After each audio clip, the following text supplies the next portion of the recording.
to improve. So I would like us to start our session with a word of prayer to remember God. And today, because of corona issues, we are not getting a speaker from outside. The teacher who's going to talk to us is Mr. Masaria. He's our teacher here, all of you know him. And there's so many things he knows that made us to choose him to talk to us today. So I believe that you can benefit. The students who are seated at the front here, you can see some of the books he has on his table. He reads all those books plus others. And those books have inspired me. And that is why it is easy for you to inspire you also. So I believe that you're going to benefit. So you can take that. Wacha tuombe. Tukae tu.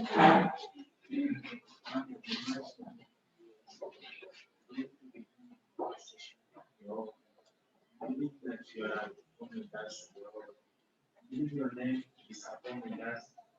As you are making you together with us, as our teachers, and in Jesus' name we pray. Let us appreciate our teacher as we prepare to come.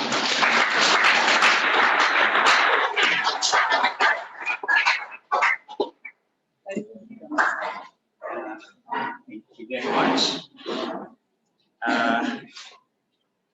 The guidance and counseling department head, Madam Kasandi Coleta.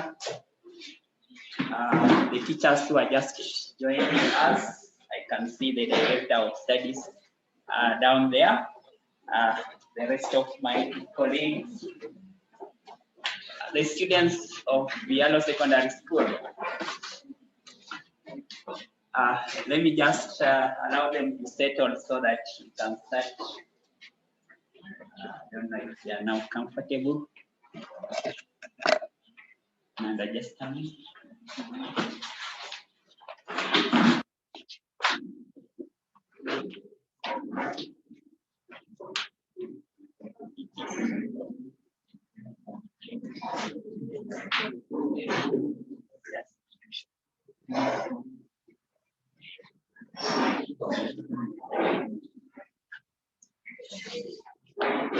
So I believe we are now settled. Thank you for that calmness. The dining hall is hot, but I believe when we get the keys to that box, we shall turn on the fans. So you'll be okay.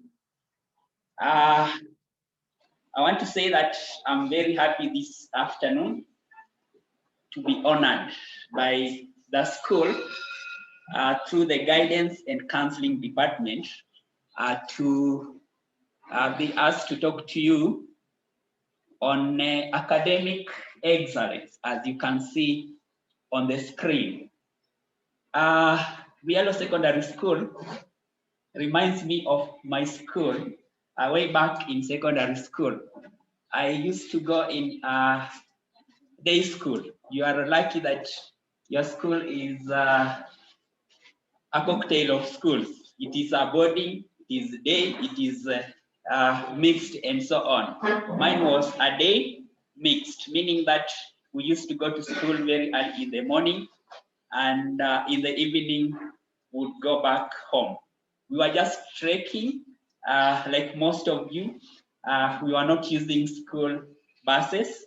Some of you, I see you board a boda, take a matatu. But during our days, we used to walk to school.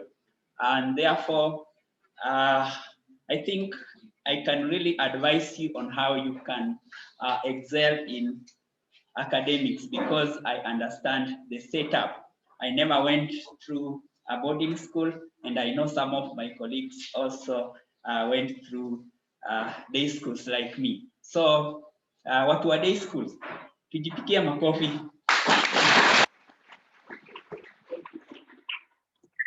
So I'll be using slides to do some presentation here and there. Our LCD projector is not that very powerful. You'll bear with the situation, but we shall try our best to tell you what you are displaying on the screen.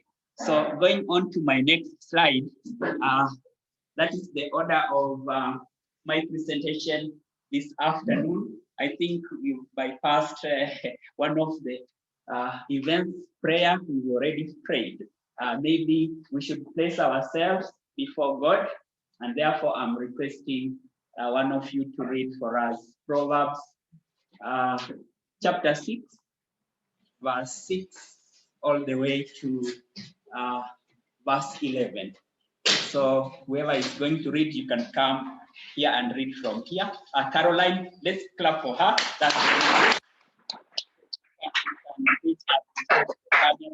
Now remember, this session is recorded live. So after this session, you will also see how you perform. Okay? So let us listen. Proverbs chapter 6, verse 6 to 11. It says, "Go to the ant, O sluggard, consider her ways, and be wise, without having any chief officer or ruler.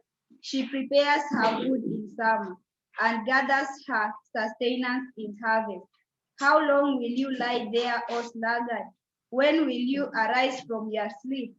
A little sleep, a little slumber, a little folding of the hands to rest, and poverty will come upon you like a vagabond, and want like an armed man." That's the word of God. Thank you very much.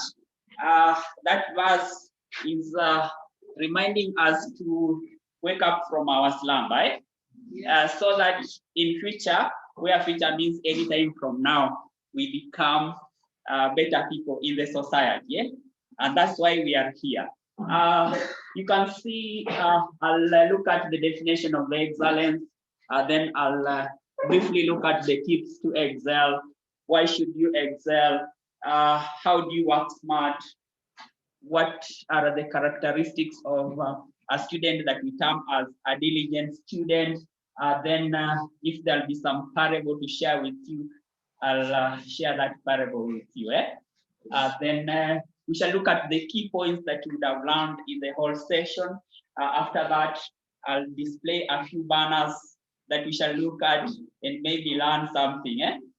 I'll also, if time allows, if network will be okay, I'll play some video clip from the YouTube so that the video can inspire you to work better, to move from grass to grace in terms of academics. Then I'll extract some quotes, some excerpts from some of the books that I keep on reading. You can see I've displayed a few of them here. Top Performance by Zig Ziglar. There is also another one here. It is entitled, "You Are the Change." You are the what? The Change, by Eric Opingo.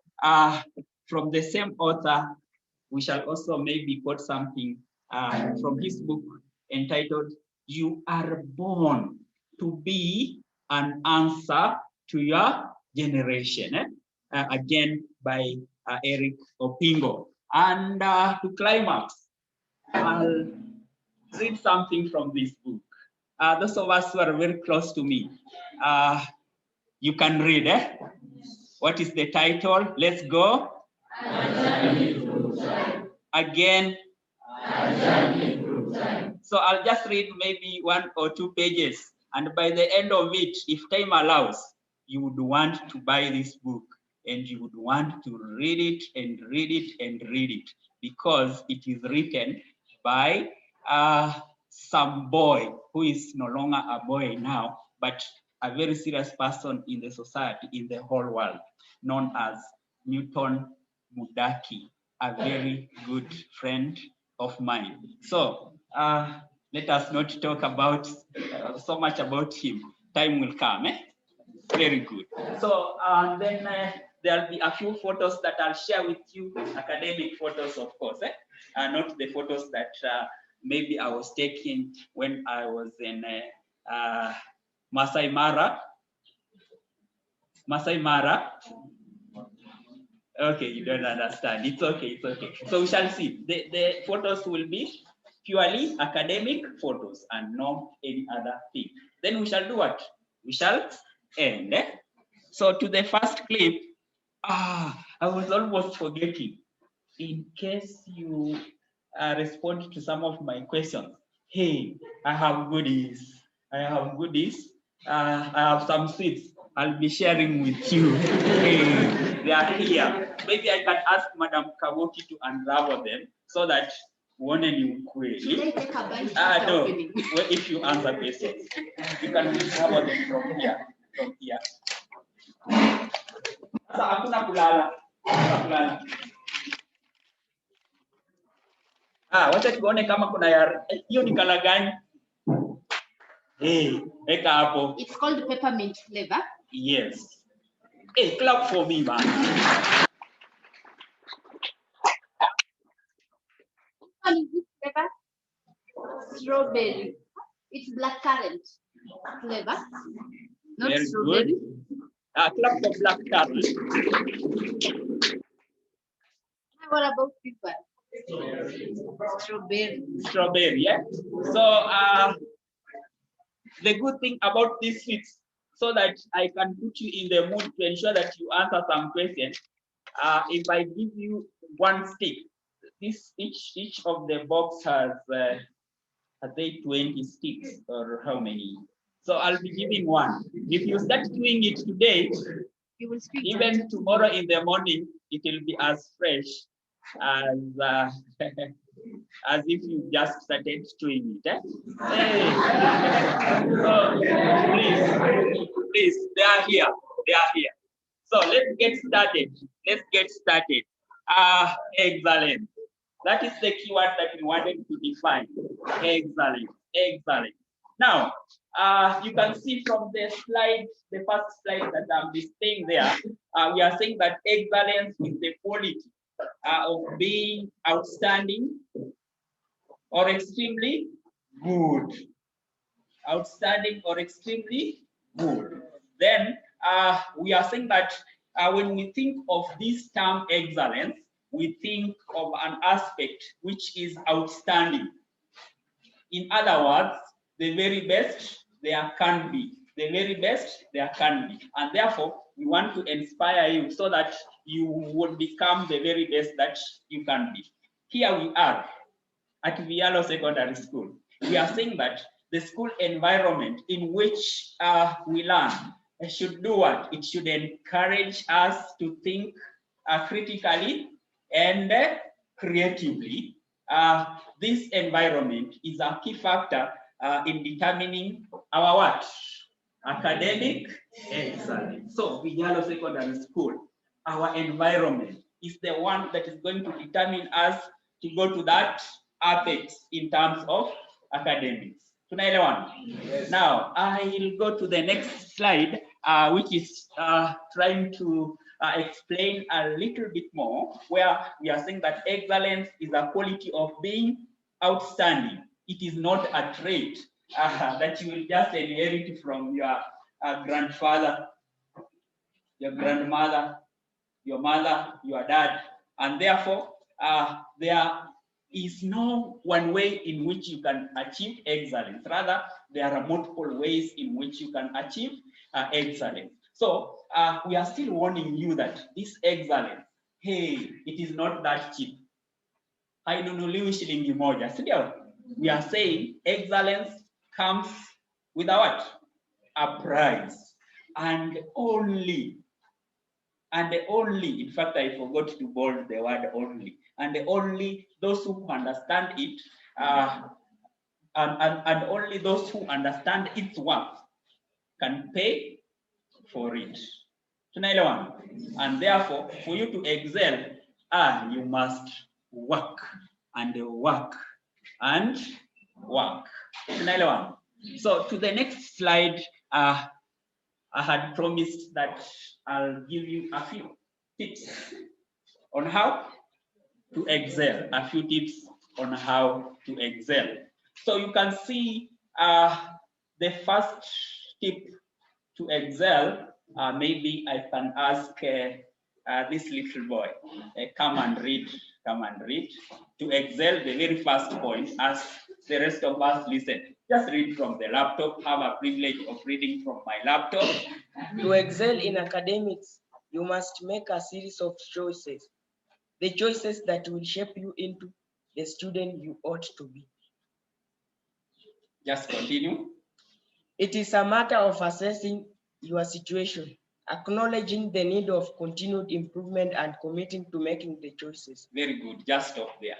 So it means that in school, we have a variety of things. If you are not careful, you may not make the correct choices that will make you to become an academic giant, or rather to excel. And therefore, those series of choices, you must select them very keenly so that you do not get astray. So we are reminding you that, however, the most important tip of all the tips will do what? It will involve you making a choice to become the very best. Making a choice to become the what? The very best. Are you going to challenge yourself to improve, students? Are you going to challenge yourself to improve? Yes. I should hear a big and loud yes. Are you going to challenge yourself to improve? Yes. Are you going to challenge yourself to improve? Yes. Thank you very much. And we are also saying that this means that you need to have a plan for excellence, the confidence, and the drive to work hard so that you do what?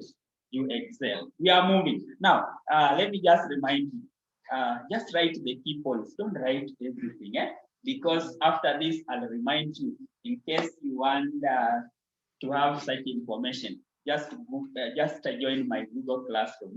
A few of you are in my Google Classroom. If you are in my Google Classroom, raise up your hand. Yeah. So this information, after this, even the video, I will upload it there. But you can just write the key points. Sawa, lazima utachoka, si ndio? Utakosa kujibu maswali, alafu mimi nitarudi na hizi, si ndio? Na sitaki nirudi nazo, nataka niwawachie, si ndio? Yeah, it is okay, but I'm not telling you to stop writing. You can write the key points. Then we had said that we shall be looking at why academic excellence. Why should we excel in academics? Why should we excel in academics? So that what happens? After you excel, nini itafanyika? So you can see the very first point there. I'm saying that you are supposed to excel in academics to be useful, so that you are very useful. And there is some quote there. That quote, I want Sitaj, just come and read it loudly. To be useful. Then there is like a quote there. Come and face the camera. Yes. Just read. To be useful. You does not work, let him not eat. Again. To be useful. You does not work, let him not eat. Very good. Sasa usipofanya kazi haifai ukule, si ndio? So in other words, if you don't work in academics here in the future, you will not eat. Sasa utakuwa unakula nini? And yet you will not have any source to enable you get the cash so that you can buy yourself food. So let us be useful so that we can eat. Then we are seeing that the other reason as to why we should excel in academics is to accomplish your part, to take care of yourself, to take care of your family, and also to take care of the community. Is that okay? Yes. Because you need to take care of yourself and you're not supposed to be selfish. You extend the hand, you help your parents, you help your aunts, you help your uncles, you help your cousins, and all the people. You help the whole community. You can even help the entire country. like Ambwere. Ambwere anatusaidia, sio? Yeah, that is very good. I don't know if he went to school. That's a story for another day. Then to keep active. Hey, when you excel, you cannot excel and yet you are just dull, you're not active. And when you are active, you become happy. Huwezi kuwa dull na umefurahi tu. That cannot happen. So if you keep active, you will be happy. You will also be healthy. Their diseases will not attack you. Attack corona, it will not attack you. Yes. Then we are saying that to be with others, you should excel so that you are with others. You meet different people, you make friends, and you make a difference. Like me as a teacher, I've made so many friends because I worked hard in school. The teachers that you are seeing seated back there all over, they worked hard in school. They've made so many friends. We have made a difference. We have helped people in the society and so on. So that's why you need to excel in academics. Then we talked of how we can work smart. You can see the points are displayed on the smart board. So you can see the points are displayed on the screen. Work smart. Always plan ahead. Always plan ahead. Have a target and focus toward that target. Then have self-awareness. Know what is happening around you as you are working hard in school. Then you learn the same information in a number of ways. It's good I can see my head of department mathematics here, Madam Jacqueline Kawoki. In mathematics, we say that practice makes perfect. So you can be asked to calculate the area of the surface area of maybe cylinder. There are several ways in which you can do that. You can apply the formula at once. You can get the area of the curved surface. Then you get the area of the two circular ends and you total together. Yeah. So you should learn the same information in a number of ways. Then review the information periodically instead of cramming. Hey, hapo watu wengi tunapatikana, whereby we cram the periodic table. In fact, you sing some songs. Please understand, read, understand. Don't cram. Don't cram. How will you avoid cramming? You will avoid cramming if you reviewed the information that we are giving you in your books periodically. You read and read and read so that you understand the concept. You'll excuse me, I take some water. I'm talking a lot.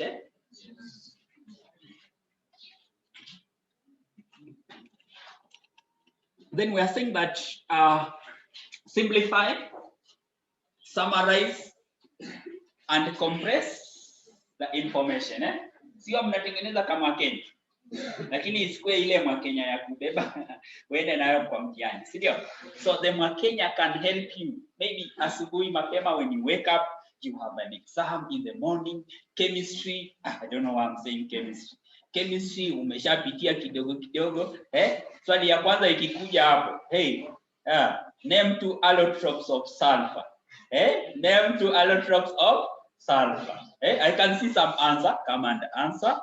2 allotropes of sulfur. Come.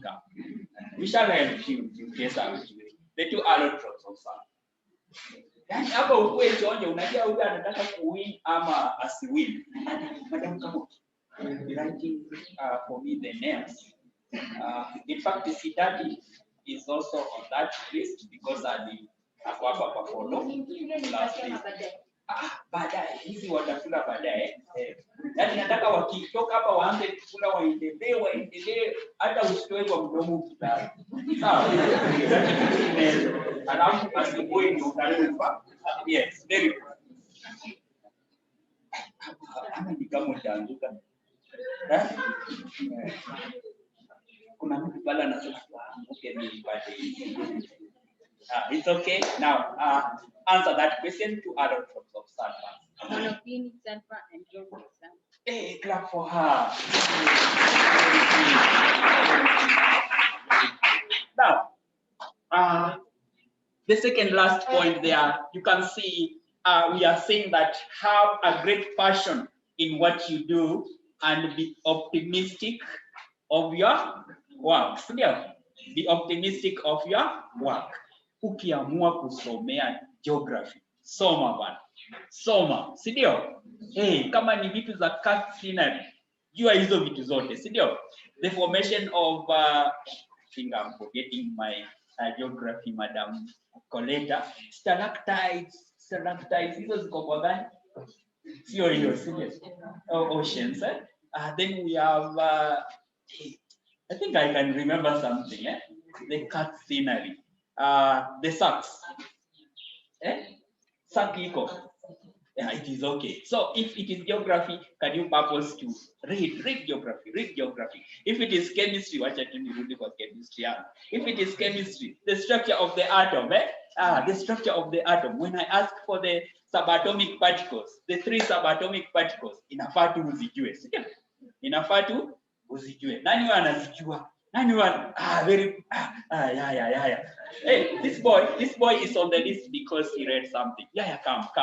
I want you to be seen in the camera.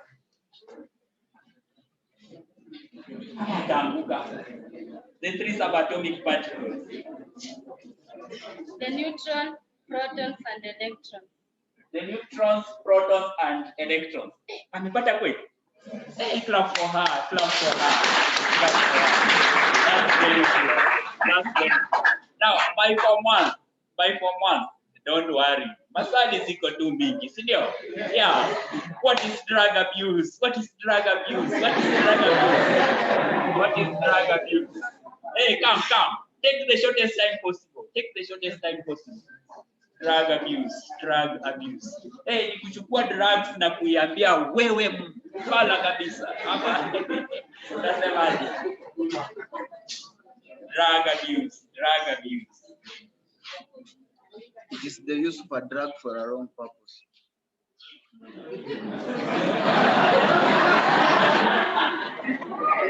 Naonaje? Amepata kwa hiyo. Amepata. Record your name.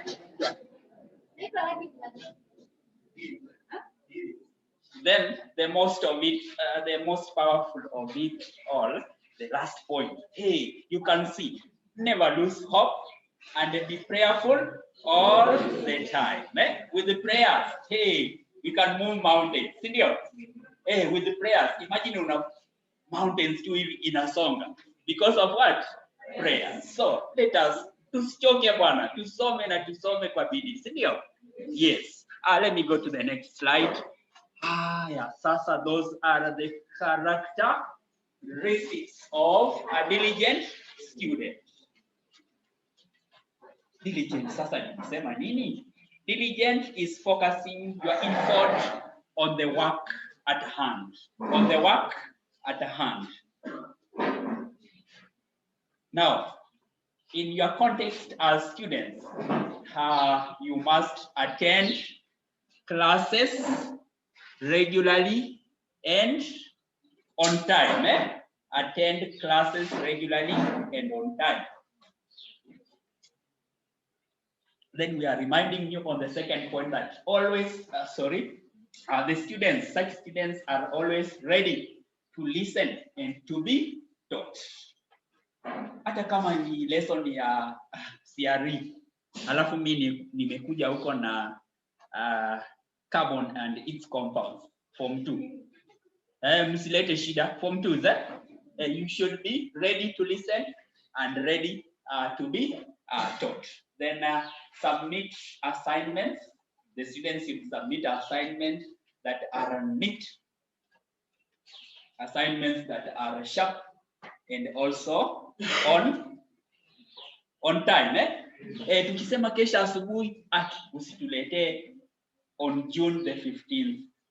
You'll be time bad, or in July 20 something, form 4. Eh? That will be too late. Eh? Yes. Then we have said that they should always have the right attitude. The right attitude.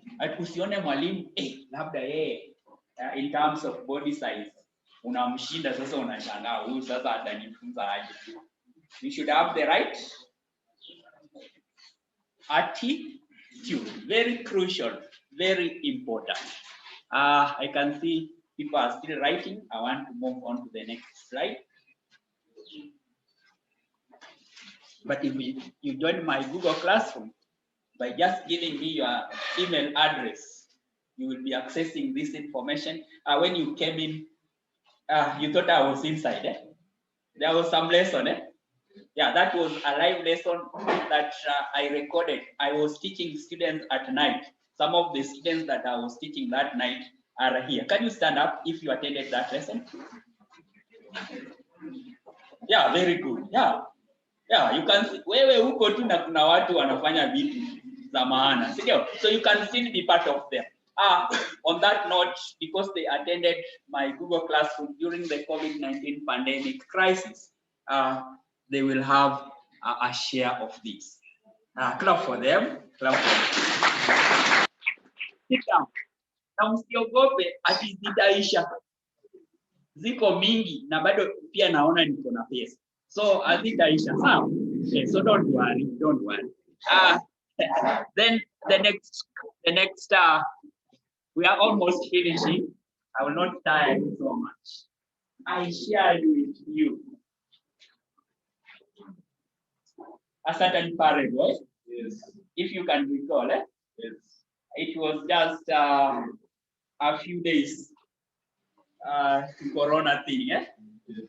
I think it is on one of my slides. You can see the parable of the pencil maker. Wangapi wako na pencil? Sio hapa saizi, yani you own a pencil. Eh? Everybody, yeah? That is very good. Si nyote mtapata iko sababu ya kukua na pencil. So, the parable of the pencil maker. The parable of the pencil maker. Hey, I'll just read word for word so that you listen to this story. It is a very good story. Haya, let's go. Just after making the pencil and placing it in the box, that's the pencil maker. Eh? He told the pencil that there were 5 things that the pencil should know. How many things? 5 things. Alafu, just before he told the pencil the 5 things, aliambia pencil namna hivi. Always remember the 5 things and never forget, and you will become the best pencil. Where? In the world. Eh? The best pencil in the world. Sasa tutaona hii pencil ni nini, hii pencil ni nini. Eh? This pencil maker ni nani? This pencil maker ni nani? So the first thing that the pencil maker told the pencil was that you will be able to do many great things. Hey, unaona venye huwa inaandika vitu mingi, sio? You will be able to do many great things, but only if you allow yourself to be held in someone's hand. Eh? In someone's hand. Wangapi wanatumia vidole za miguu kuandika na pencil kwa hii class? Hakuna, sio? Kwa hii shule hakuna. So you hold the pencil using your hand. Eh? Using your hand. Then the second thing that the pencil maker told the pencil was that you will experience a painful sharpening from time to time, but you will need it to become a better pencil. To become a better pencil.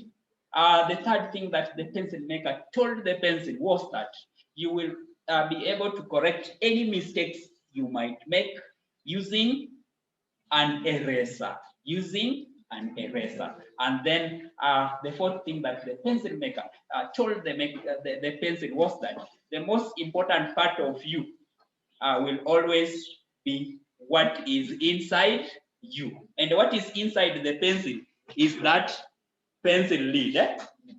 So, made of which material? Which material? Which material? Yeah. I like this class. Which material? Which material? Which material? Now you can see the form. Taking notes, or you have somebody to do that.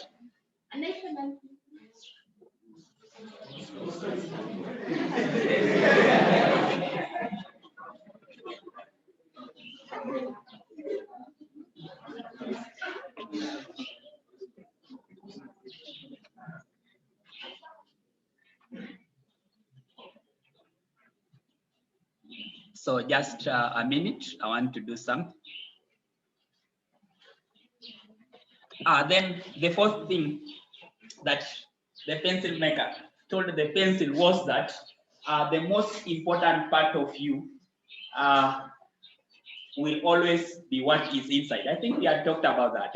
Then the last thing that the pencil maker told the pencil was that on every surface that you use, you must leave your mark. No matter what the condition, you must continue to do what? To write. Sasa, hebu kumbuka pensili yako ukikuwa primary. Ilikuwa size gani?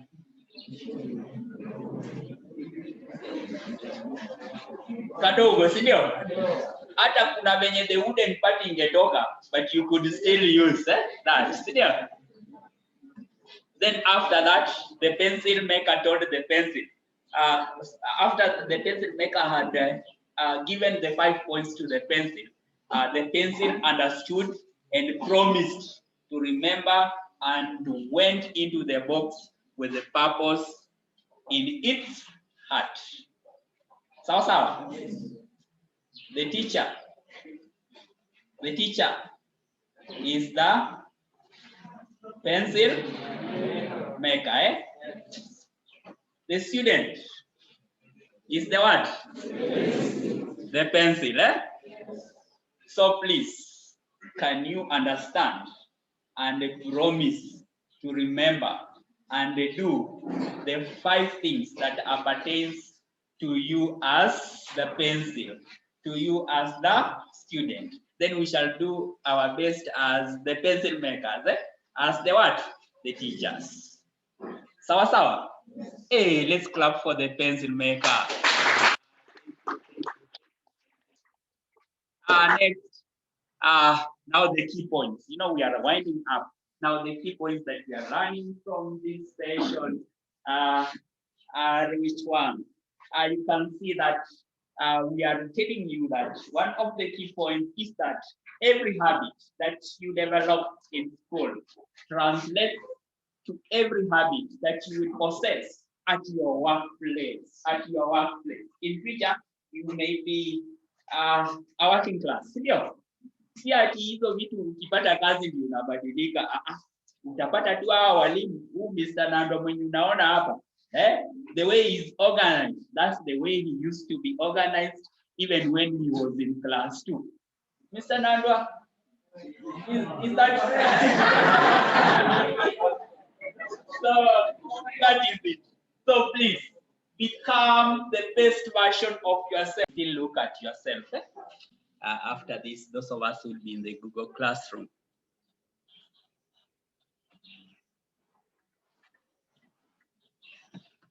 So the next key point you can see on the slide is that make sure that your actions match your ambition. Your actions match your ambition. Let your actions do the talking. Usianze kutuambia, I will improve. Let us see it from the way you are improving from 20% to 30% to 70% to 100%. So make sure that your actions match your ambition. then the road to success is through commitment. Huwezi kaa tu then you think that you will pass exams from nowhere. You must be very, very committed all the time. Then nothing good comes easy. Nothing good comes easy. So you have to fight for it, so that you get it. Then you can see that point there. You can't take the elevator to the top. Now, I don't know if you understand what an elevator is. I'm a lift.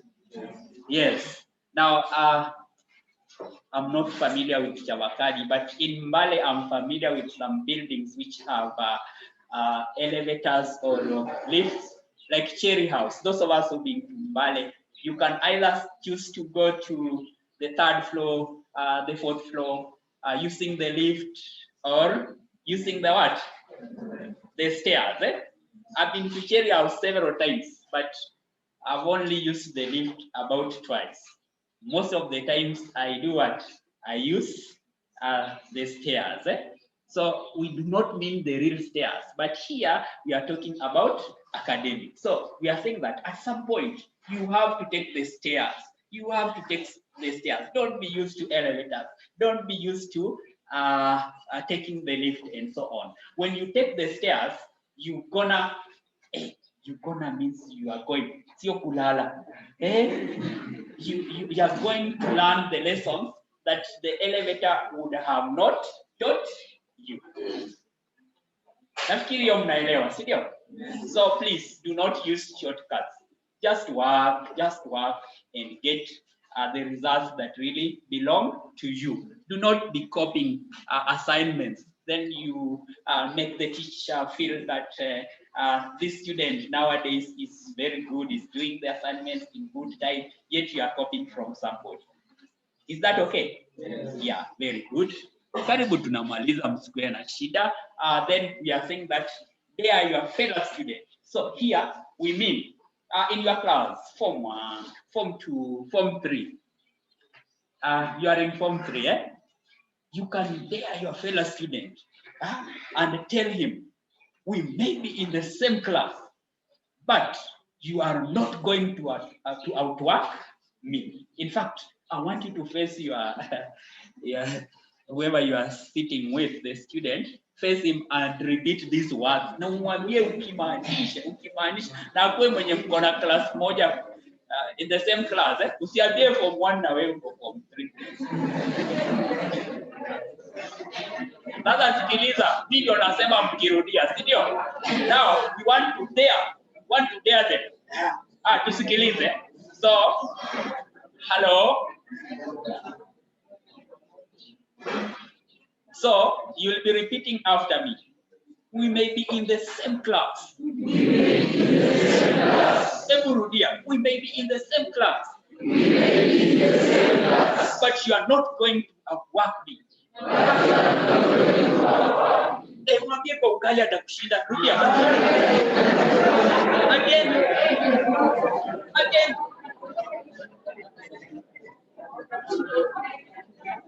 Sawa. That is good.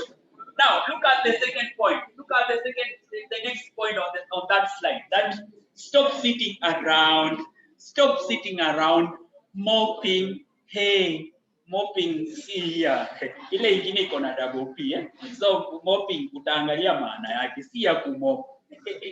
So mopping and complaining and waiting for somebody to connect the dots for you. Yani dots ndio hizi. Hey, naona some kindergarten students, grade 1, grade 2, PP1, they are given some funny assignments, the dots. Alafu wanaambiwa join the dots. Ikiwa mtoto wa PP1 ana join the dots, na wewe unataka nani join the dots for you. So in other words, work and work hard. So, ati huyu jamaa copy two notes. Alafu wewe unaiba kitabu yake. Unaenda kusomea nyumbani, si ndio? So you want somebody else to join the dots for you instead of joining the dots yourself. So then we are saying that be willing to lose sleep to pass your exams. Burn the midnight oil. Soma kwa bidii. Wake up very early in the morning. You know, very early in the morning, it's very calm. If you woke up very early in the morning, alafu usome. Hizo vitu zinaingia. If you have ever tried. Lakini sasa kuna mtu wakes up very early in the morning. Labda ndio apike chai mingi.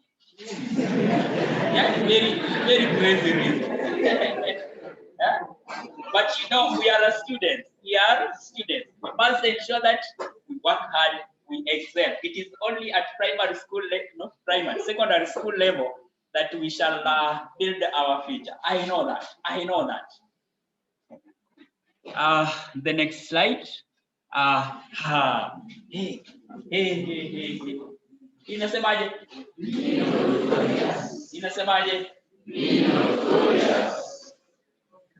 Be notorious, notorious. Amoni mzuri. Yaani nataka mnisaidie kusoma hiyo ingine. Notorious. Turudie, notorious. That is powerful. The second one, notorious. Again. Wale mlichelewa leo, Mungu anawaona. The next one, the third one, I'm the one who starts. The third one, notorious. Answering questions in class. Notorious. Answering questions in class. And also in the dining hall. Repeat, and also in the dining hall. Very good. The next one, notorious. For finishing class assignments in time. Notorious. For finishing class assignments in time. That is wonderful. Haya, hiyo next. Notorious. For speaking English. Hey. That reminds me something. We were trying to interview the wannabe prefects, and we could see some problems in trying to express yourself. Simple. You have your teachers for English. Can you face them? Yeah, very good. Now, it is very simple.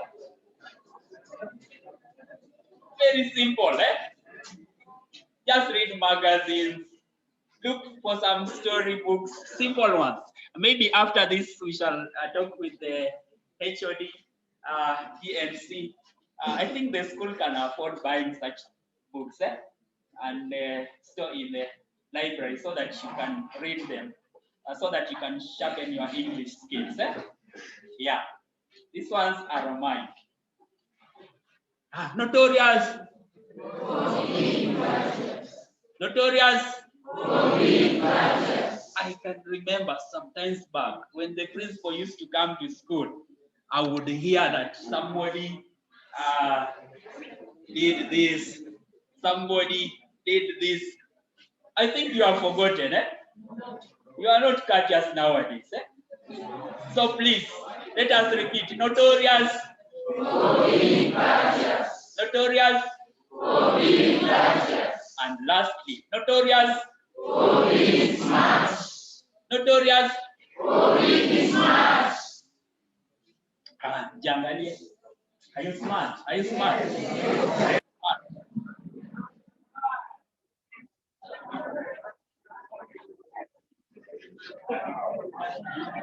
Now again, I like using Mr. Nando. Mr. Nando is ever smart.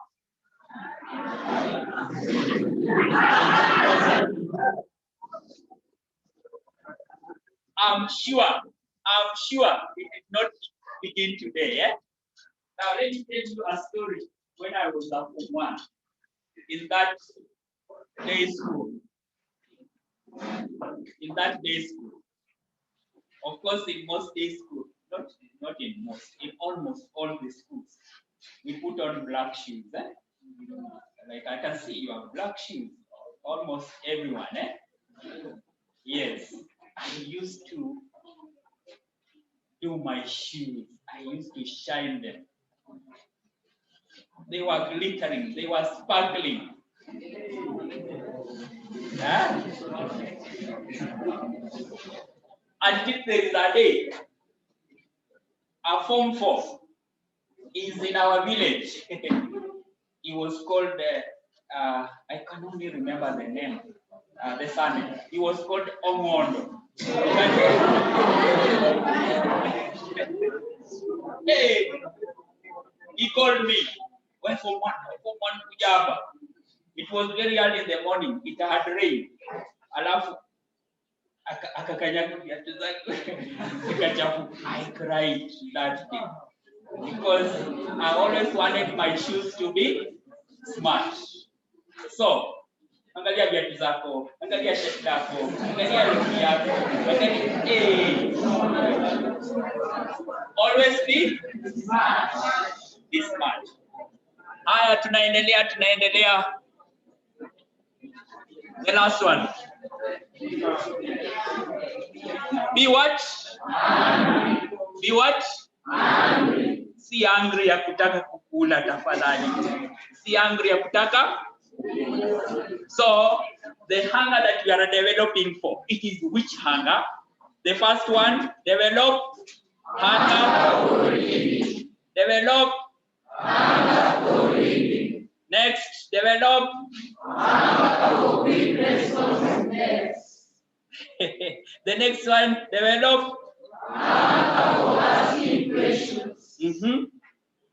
And the other two, hunger for preserving teachers. Hunger for participating actively in group discussion. Don't be passive in any group discussion. Be very active. Eh? Yeah, don't just wait for that one student to give all the points. Eh? You should be part and parcel of that group discussion process. The last one? For being not hunger for eating all the mandazis in the canteen. Not hunger for eating all the mixture of beans and maize that is there. Not eating the whole lot of ugali at home. Eh? Let us develop hunger for all these things. Mandazi itakuja tu yenyewe, sindio? And all the other goodies and so on. Work.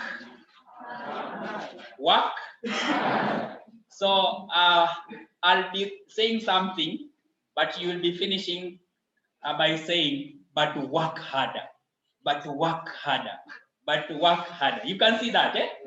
Hi. You may feel it is too late. But work harder. You may be coming from a poor family. But work harder. Alafu hapo nataka kuwakumbusha tu kitu. Don't allow your background to put you back on the ground. Let us continue. You may be having torn uniform. You may be putting on torn pair of shoes. You may be coming to school without breakfast. You may be distracted by the environment at your home. Hey, if you did that, my friend, you will become a superstar in terms of academics. You will move from zero to what? From grass to what? And so on. So if you have to win, you must work. You have to work harder, even when no one understands why you are working harder. You must work harder, even when you don't feel like working harder. Tuko sawa? Very good. Sasa tumemaliza na key points. Sasa ni some banners that we are looking at. Alafu zinatufunza kitu. Yeah. Maple man. Just one thing about.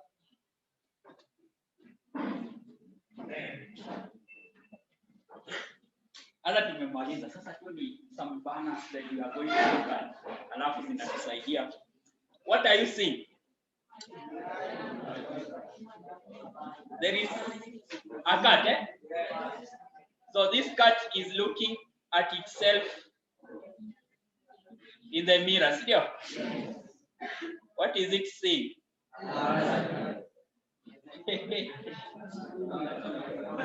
A lion, eh?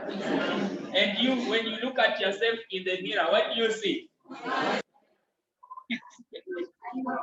You see yourself. Eh? So the key question is, what matters? Or the key word is, or the key phrase is, what matters most is how you see yourself. This cat, even though it is a cat, when it looks at itself in the mirror, it feels so big.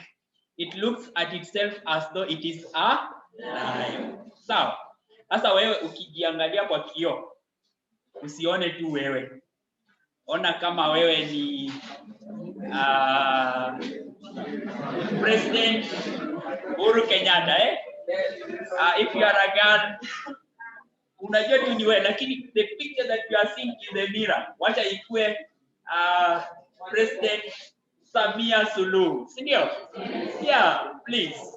That is what the picture is telling us about. Then let us look at that.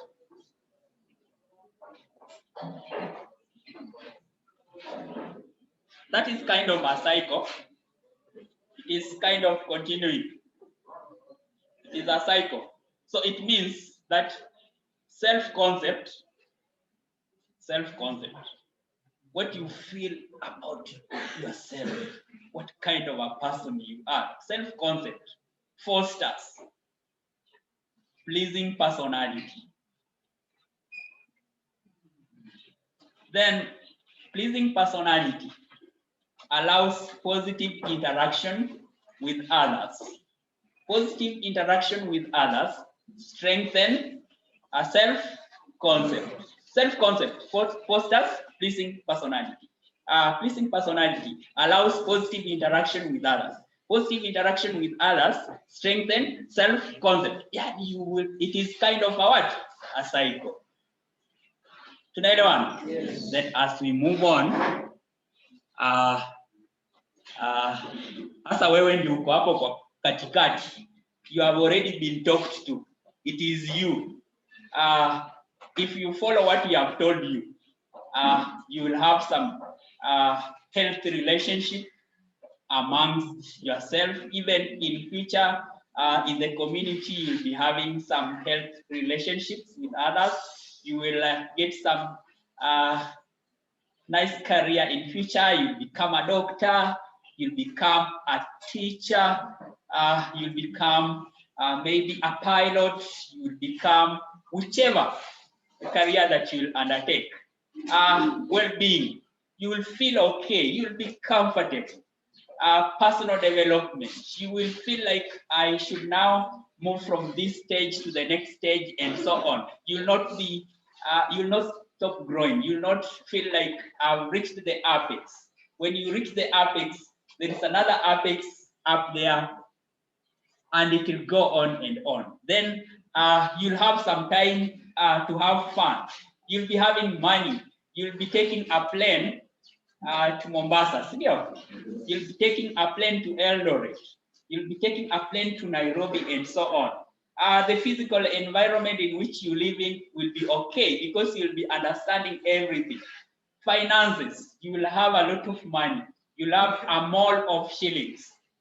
Yani natumia mole kwa sababu ya chemistry. A mole is the amount of quantity that is equivalent to 6.023 times 10 to power 23. Sasa ukikuwa na pesa kama hiyo, si ni pesa mingi sana. So you'll be having a mole of shillings and so on. Then as we finish, you will be going for none other than excellent. You'll be going for the best. Nothing can stop you. And you can see poor, nautic, average, nautic, good, nautic, excellent, tick. And therefore you will be an excellent student. Sawa sawa. Hebu jipigie makofi kama utakuwa.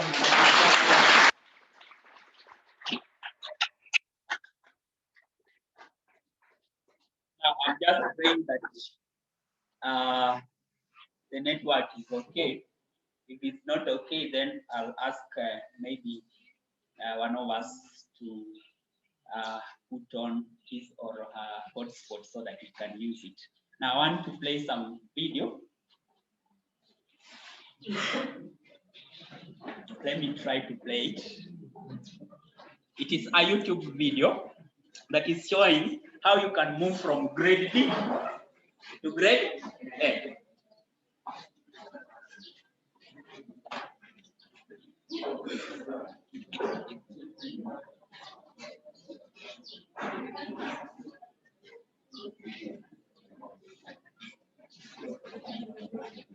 Let us be calm. You've been good students. Let us not spoil the party.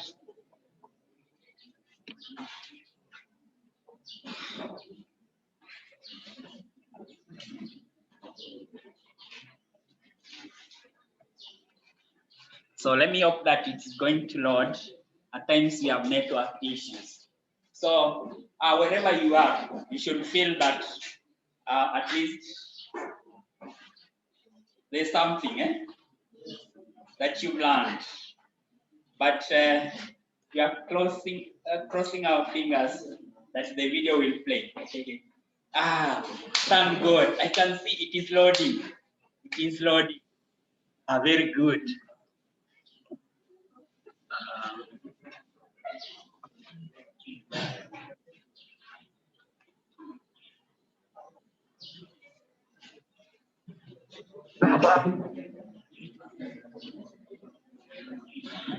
So let us be silent so that we can get what is being said.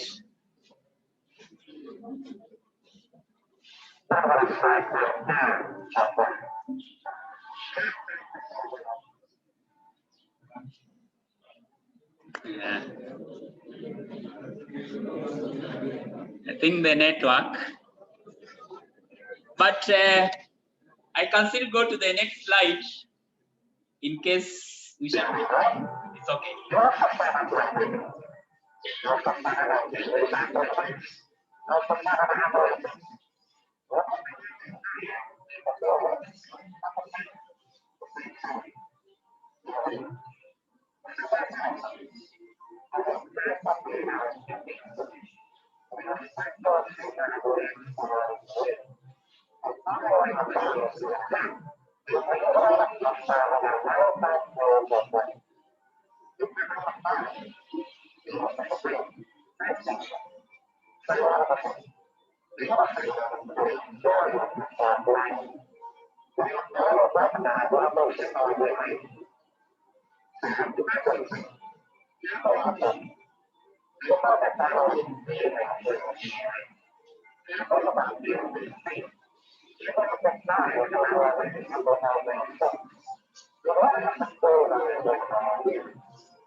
So you are dreaming of buying a house, buying a fast moving vehicle, but when it comes to studying, you can't last even 30 minutes. Let's listen.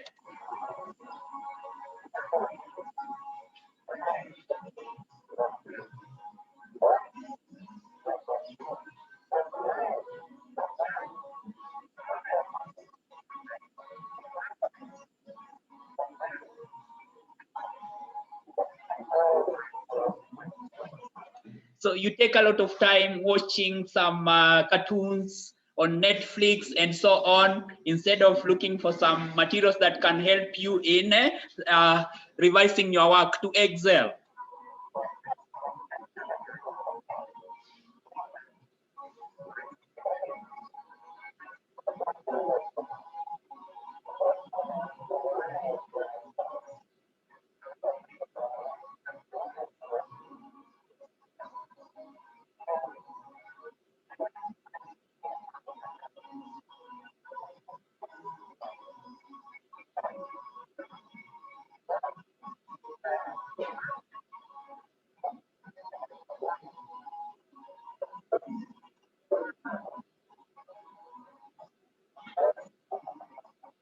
So the small decisions that you think you are making, they can become very huge. They can have a very huge impact on you.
So I think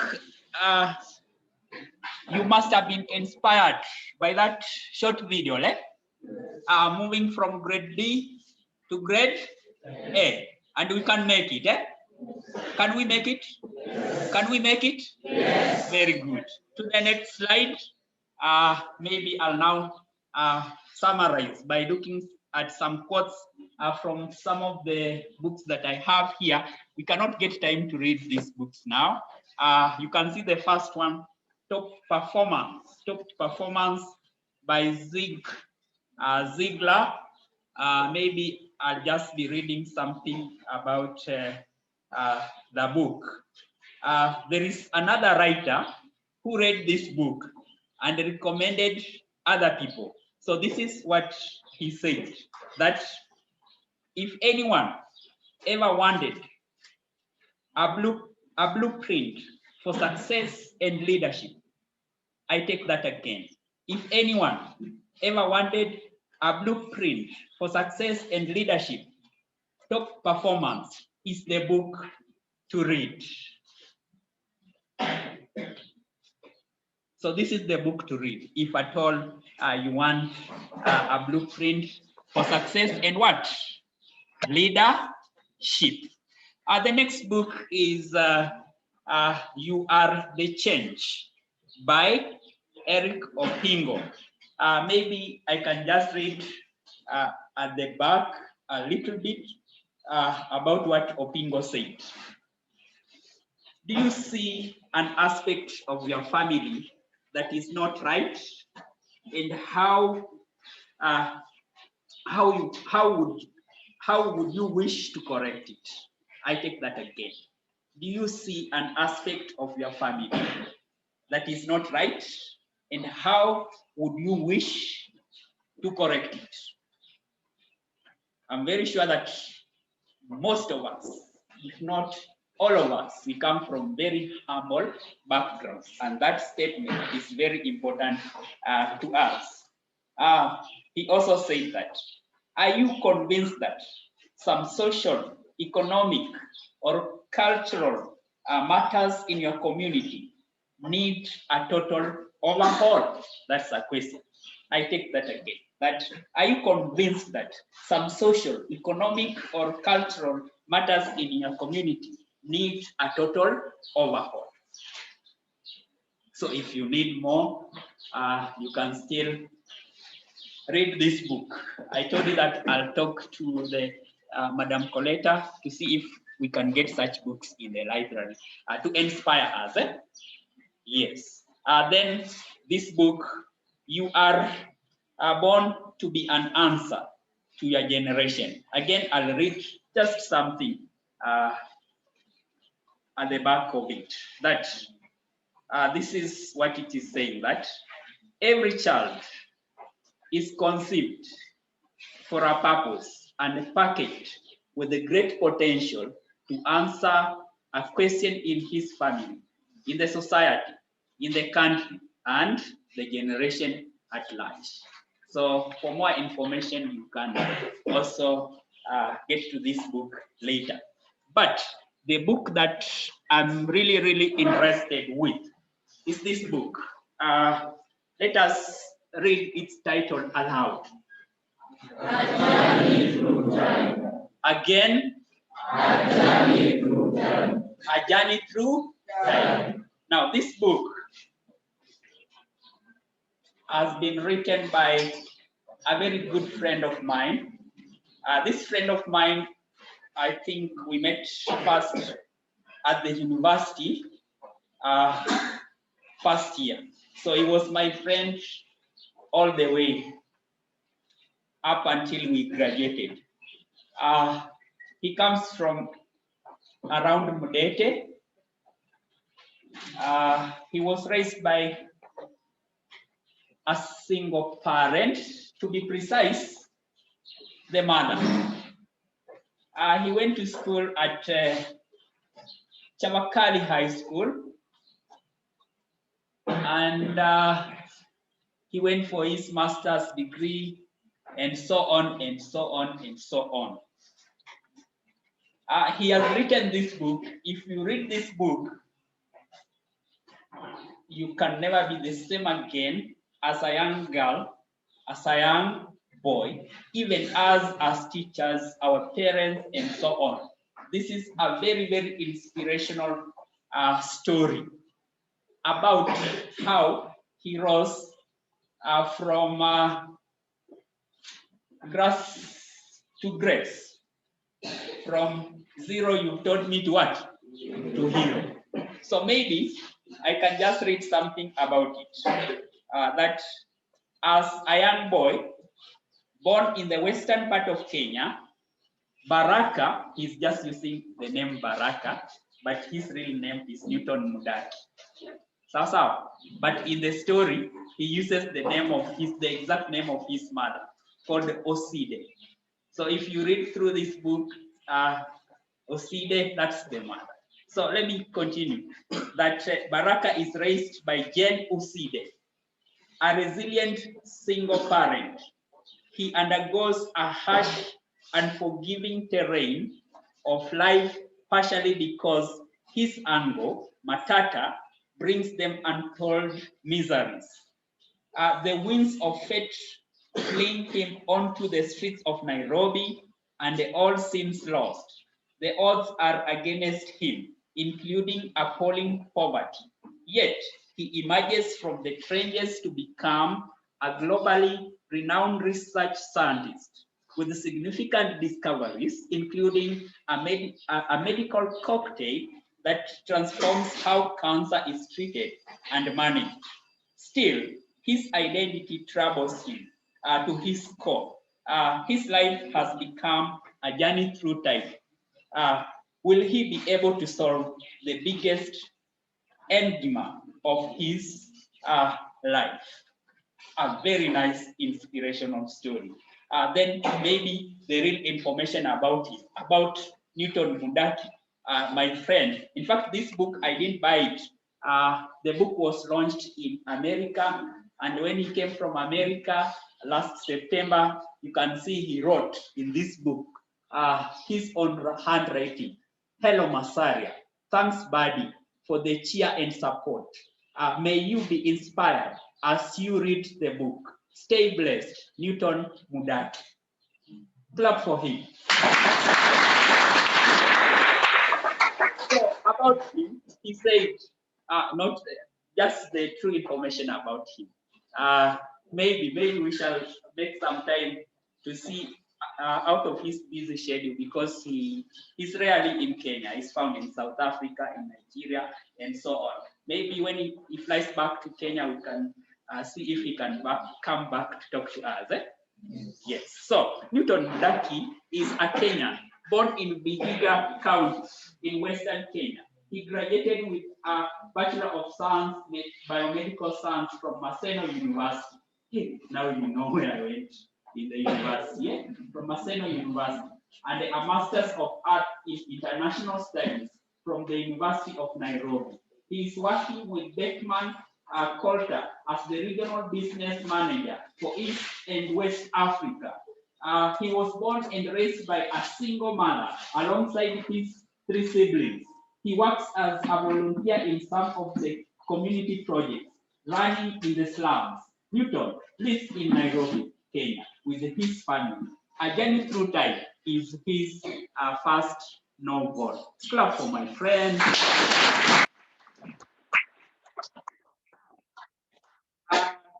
There is a page that really inspired me to read to you, because there is a time as he was narrating when he came back to Chavakali High School, just to say thank you to the teachers who molded him to the great person that he is. So I don't know if I'll be tiring you to read some excerpts from his book. Are you okay? Yes. Very good. So be all ears. It is said that when life throws you lemons, I take that again. It's said that when life throws lemons at you, you must use them to make lemonade. But the work of squeezing the lemons is not easy. So I had learned the taste of my lemonade and was ready to take the cocktail once again. So I took myself up as I composed myself back to my little tiny space in Mudete, in Vihiga. Si ati nadanganya, si Mudete ni. Yeah. Then I can continue. It was my big day. It was a big day for the teachers who had played such a pivotal role in my life and nurtured me into a responsible young man. It was a big day for my mentor, Mr. Wanyoni. I think that was one of his teachers. And all the great men and women who had collectively nurtured me into something useful. And yes, it was a big day for my mother, the Iron Lady who had taken all the shame on our behalf and postponed her happiness for Isate and I. Isate my brother, okay? Yes. It was a big day, and I didn't want anything to dampen the mood. So I decided I was going to smile. I was going to be happy. I was going to celebrate those people who mattered to me the most, who believed in me when no one else did, and who gave me hope and opportunity in the midst of obscurity. I was going to celebrate them. The master of ceremonies, I think there must have been some occasion. The master of ceremonies, Mr. Shikuku, came to the stage, his voice full of excitement. Let's all arise. Let's all rise to our feet and welcome Baraka Uside to the stage. So you see, the mother is called Uside. He has nicknamed himself Baraka, yet his name is Newton. So he was raised up by single parent, the mother. Ndio. Sasa badala ya kujiita jina lako alafu la baba, yeye anajiita Baraka Uside. So welcome Baraka Uside to the stage. He said, the whole auditorium thundered into applause and ululation as I hugged Mr. Shikuku and gave him a hearty smile and a firm handshake as I took the microphone. To our guest of honor, the Provincial Director of Education, Mr. Greg Wasike, our principal, Mr. Agava, our esteemed teachers, our parents, invited guests, and my fellow comrades, good morning. And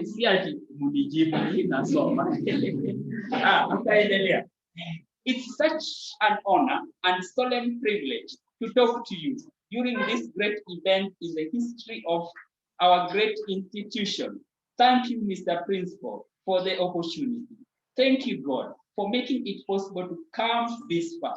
Thank you, my honorable teachers, whose guidance has been invaluable. Thank you. Thank you to all our parents who are there for us and worked hard to make sure our school fees was paid.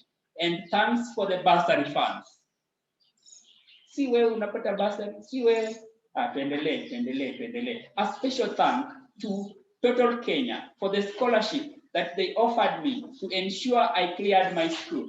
A big thank you and a special thank you to my mom, whose spirit I carry with everywhere I go. Unfortunately, the mother died. I think that's why he's saying so.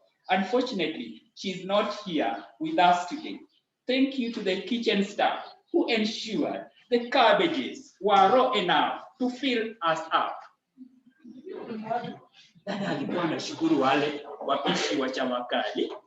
Yes, the whole burst into laughter. I don't know why this all did burst into laughter. Alafu namalizia. And to my fellow prefects who worked so hard to ensure a high level of individual responsibility was upheld in all of us. Thank you to all you comrades for making this great school what it is. You are truly champions, and we celebrate you.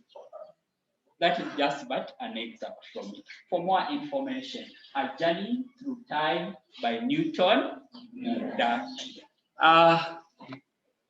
Thank you for listening.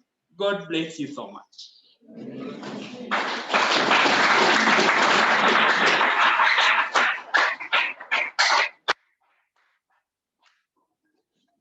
So if you want, you will just follow us. We shall get the names and then we shall give you a stick. The rest, go home. We shall share with others. Thank you so much.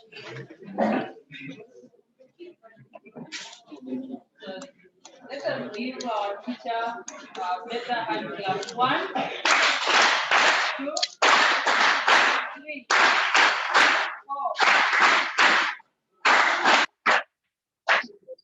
Now, I was to share some photos, but I think time is not on our side. Yeah, it will take a very short time.